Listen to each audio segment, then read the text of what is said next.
তো অনেক দিন থেকে কেনাকাটা করা হয় না, তাই আজকে চলে আসলাম মোস্তফা মার্কেটে কিছু কেনাকাটা করার জন্য। তো ঢুকেই দেখি আজকে মেলা বসছে। তো মেলার মধ্যে বেশিরভাগই মেয়েদের জিনিস। তো আমিও দেখতেছি যে কোন জিনিসটা পছন্দ হয়, যে বাসায় কারোর জন্য পাঠানো যায় নাকি। তো অনেকগুলা ড্রেস দেখলাম, আমার একটা ড্রেসও পছন্দ হইলো না। তো এখন চলে যাব আমি দোলের দোকানে। তো দেখতে দেখতে আমার একজোড়া দোল পছন্দ হয়েছে। তো আমার ফ্রেন্ডকে আমি বললাম যে এই দোল জোড়া নেওয়া যায় কিনা। তো আমার ফ্রেন্ড বলল যে এখন নেওয়ার দরকার নেই, আমরা যাওয়ার পথে নেব, এখন নিয়ে ক্যারি করা সমস্যা। তো একটা কিনা অবশ্য বিপদে পড়ে গেছি, হাতে ঝুলে ঝুলে হাঁটতে হইতেছে, কারণ আমরা অনেক জায়গায় ঘুরবো, তারপরে বাসায় যাব। এইগুলা ক্যারি করা খুব একটা ঝামেলা, যে ঘোরাঘুরি করার সময়। তো তারপরেও আমি কিছু টি শার্ট দেখলাম, দেখার পরে কিছু ড্রেসও দেখলাম মেয়েদের। তো একটা ড্রেস হইলো পছন্দ হইলো না।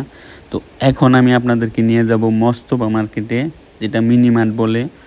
সব বাঙালিরা এইখানে জড়ো হয়, তারা তাদের বন্ধুদের সাথে দেখা করে, যারা আত্মীয় স্বজন আছে সবগুলাই এই মিনি মার্টে জড়ো হয় মোস্তফা মার্কেটে।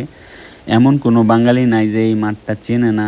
যারা সিঙ্গাপুরে থাকে সবাই এই মাঠে রবিবার হলেই জড়ো হয়, আর তারা দেখা করে তাদের আত্মীয় স্বজন বন্ধু বান্ধব যাই বলেন আর কি, এই মাঠেই দেখা হয়। আর সিঙ্গাপুরে আপনিও যদি আসেন অবশ্যই এই মাঠে আপনাদের সাথে আমাদের দেখা হইব, কারণ এইখানে সব বাঙালির মেলা।